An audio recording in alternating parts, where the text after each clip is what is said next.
నమస్కారం అండి. నా పేరు ఉదయగిరి భాష. నేను గవర్నమెంట్ రిజిస్టర్ జియాలజిస్ట్. ఈరోజు మనము అద్దంకి ప్రాంతంలో భూగర్భ జల పరిశోధన చేయడానికి రావడం జరిగింది.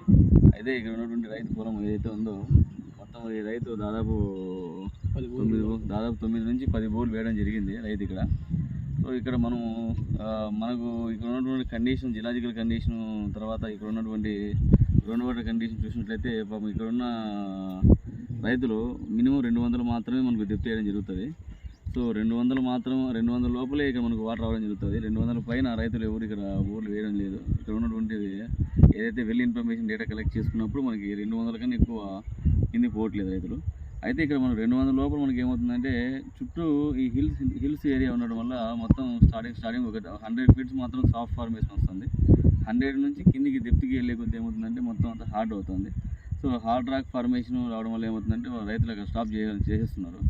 అయితే నేను చేసినటువంటి నా సైంటిఫిక్ సర్వేలో ఏం జరిగిందంటే ఆ 200 నుంచి కిందికి ఒక 300-400 వెళ్తే వాటర్ ఏమైనా స్ట్రైక్ అయ్యే అవకాశం ఉంది అని ఒక ఇమాజినరీ అక్కడ ఉన్న మనకి డేటా అనేది మనకు ఒక 400 వరకు పోవడం వల్ల పడే ఛాన్సెస్ ఉన్నాయని నాకు అర్థమైంది.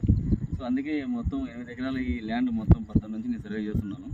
సో దాదాపు ఒక 5 పాయింట్లు 6 పాయింట్ల కోసం దాదాపు 5 నుంచి 6 గంటలు కష్టపడ్డాయి ఇక్కడ. అయితే ఇక్కడ రైతులకు తెలియజేయడం ఏంటంటే రైతు సోదరులకు ఒకటే విన్నపం, ఎవరైతే బోర్లు ఈ వర్షాకాలంలో బోర్లు వేస్తూ ఉంటారు, సో మనకు రీఛార్జ్ కండిషన్స్ సరిగా లేనందువల్ల రైతులు ఒక మంచి జియాలజిస్టును లేకపోతే మీ పరిసర ప్రాంతంలో ఉన్నటువంటి వాటర్ డివైనర్స్తో కానీ లేకపోతే మీ పరిసర ప్రాంతంలో ఉన్నటువంటి టెంకాయలు ఎవరైతే ఉన్న వాళ్ళతో నేను చాలా సందర్భాల్లో చెప్పిన మాట ఇదే. అయితే వాళ్ళతో చూపించుకొని కరెక్ట్గా డేటా అనాలిసిస్ అనేది చాలా ఇంపార్టెంట్. సో ఆ డేటా అనాలిసిస్ అనేది మనం కరెక్ట్ చేసుకోవడం వల్ల ఏమవుతుందంటే మనం పాయింట్స్ అనేది సక్సెస్ కావడానికి ఛాన్సెస్ ఉంటుంది. డేటా అనాలిసిస్ అనేది సరిగా లేకపోవడం వల్ల ఏమవుతుందంటే పాయింట్లు అనేది ఫెయిల్ అవుతాయి. సో అప్పుడు ఏమవుతుందంటే మనకు రైతులు ఫెయిల్యూర్ కాకుండా సక్సెస్ కావడానికి ఛాన్సెస్ ఉంటుంది. సో ఇదొక పార్ట్ అయితే. సో మనము సర్వే చేసేటప్పుడు మన దగ్గర ఉన్నటువంటి ఎక్విప్మెంట్స్ ఏవైతే ఉన్నాయో, సో నేను చాలా సందర్భాల్లో చెప్తున్నాను, దయచేసి ఎక్విప్మెంట్స్లో నీళ్లు కనబడతాయి అనేది అబద్ధం అది. సో రైతులు ఈ విషయంలో మీరు జాగ్రత్త వహించాలా, మోసపోకూడదు రైతులు. ఎందుకంటే రైతు సోదరులకు ప్రతి ఒక్కరు కూడా సో మీకు చాలా సందర్భాలు నేను చూపించా. సో ఇలా తిరుగుతుంది అంటే వాటర్ ఉన్నాయని అర్థం కాదు. సో ఇది రొటేషన్ అవుతుంది అంటే ఓన్లీ ఫ్రాక్చర్స్ మాత్రం కనబడతాయి. అది ఎంటీ రావచ్చు, డ్రై అయినా రావచ్చు, లేదంటే వాటర్ గ్యాప్స్ అని రావచ్చు. ఆ ఒక్క విషయంలో మాత్రమే పర్ఫెక్ట్నెస్ ఉంటుంది తప్ప మిగతా విషయంలో పర్ఫెక్ట్నెస్ అయితే ఉండదు. లాజికల్గా ఆ సైట్ అనేది అది ఆ డ్రిల్లింగ్కి సూటబుల్ ఉందా లేదనేది మాత్రం మనం చెప్పగలుగుతాము. ఒక 90% ఆఫ్ ది ఛాన్సెస్, ఒక 10% ఆఫ్ ఛాన్సెస్ ఫెయిల్యూర్స్ వస్తూ ఉంటాయి.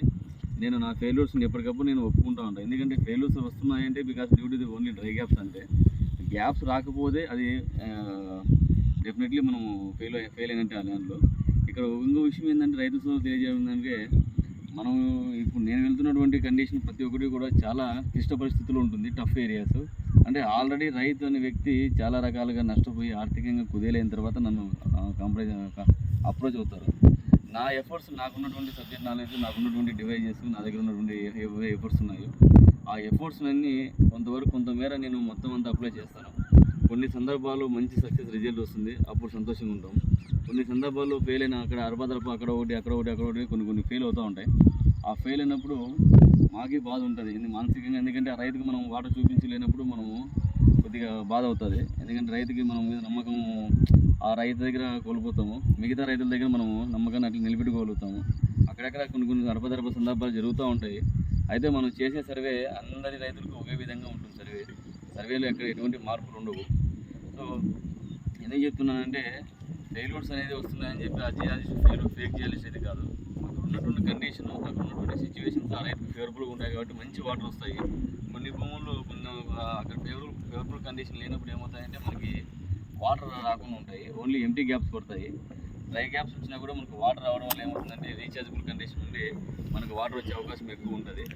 సో అందుకే వర్షాకాలంలో బోర్లు వేసేటప్పుడు రైతులు 1-2-3 సార్లు బాగా ఆలోచించుకొని వేయండి. ఎందుకంటే వర్షాలు పడుతున్నాయి కాబట్టి మనకు బోర్లో నీళ్ళు ఎక్కువ వస్తాయి అనేది అపోహ. సో ఎందుకంటే వర్షాలు పడిన తర్వాత వాన అనేది మనకు భూమి లోపలికి ఇంకాల రీఛార్జ్ అయిన తర్వాతనే మనకి ఆ బోర్ అనేది మనకి అప్పుడు బోర్ వేసుకోవడం వల్ల మనకి ఏమవుతుందంటే బాగుంటుంది. అందుకే ఎండాకాలంలో మనకు బోర్లు వేయడం చాలా ఉత్తమం. వర్షాకాలంతో కంపారిజన్ చేసుకుంటే ఎండాకాలంలో బోర్లు వేయడం చాలా వరకు మేలు. ఎందుకంటే వర్షాకాలంలో నీళ్ళన్నీ ఇంకిపోతాయి బాగా పైనుంచి 5 లేయర్స్ నుంచి మొత్తం అంతా కూడా ఇన్ఫిల్ట్రేషన్ జరుగుతుంది భూమి లోపలికి. ఎండాకాలంలో మొత్తం అంతా డ్రై అయిపోతుంది.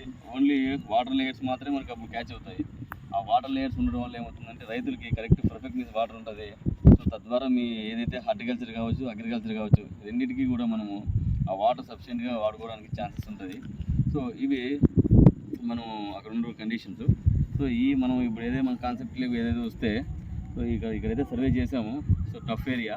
సో వాటర్ పడతాయా లేదా అనేది మనం ఇచ్చినటువంటి పాయింట్స్ ఏవైతే ఉన్నాయో ఆ పాయింట్స్ అన్నీ చూసిన తర్వాత నేను స్టడీ చేసి అనాలిసిస్ చేసి, సో నాకు ఏవైతే మంచి ఫేవరబుల్గా ఉండి ఏవైతే డ్రిల్లింగ్ సూటబుల్ ఉంటాయో అవి సజెస్ట్ చేస్తాను. సో చాలా 90% ఛాన్సెస్ చాలా తక్కువ. ఇక్కడ హైయెస్ట్ అంటే 1.5 ఇంచ్ అట్లా 1.5 ఇంచ్ కానీ ఎక్కువ కనపడట్లేదు ఎక్కడే కానీ. సో ఫార్మర్స్ కూడా నన్ను అడిగింది కూడా ఇంచున్నారు కానీ ఎక్కువ రాయలే ఇక్కడ ఏరియాలో. సో మన ఎఫర్ట్స్ అనేది మనం పర్ఫెక్ట్గా చేయాలా. సో దాదాపు 5 గంటల నుంచి సర్వే చేస్తున్నానంటే రైతు కోసం మనం ఎఫర్ట్ చేయాలా. రైతు ఇచ్చిన డబ్బులు జోలో పెట్టుకుని వెళ్ళిపోతే ఆ డబ్బులకు మనం ఎటువంటి న్యాయం చేయలేము. ఎందుకంటే రైతు ఇచ్చిన డబ్బులు మనకు 2 డేస్లో అయిపోతుంది. కాకపోతే డబ్బు కోసం మనం ఇంకా సర్వే చేయకూడదు. డబ్బు అనేది ఒక ప్రయారిటీ కింద మనం లెక్క ఇవ్వకూడదు. రైతుకి మనం హెల్ప్ చేయాలా, రైతుకి నీళ్లు చూపించాలా, అదే మన ప్రయారిటీ. దాని మీదే మన కాన్సెప్ట్ ఉంటుంది.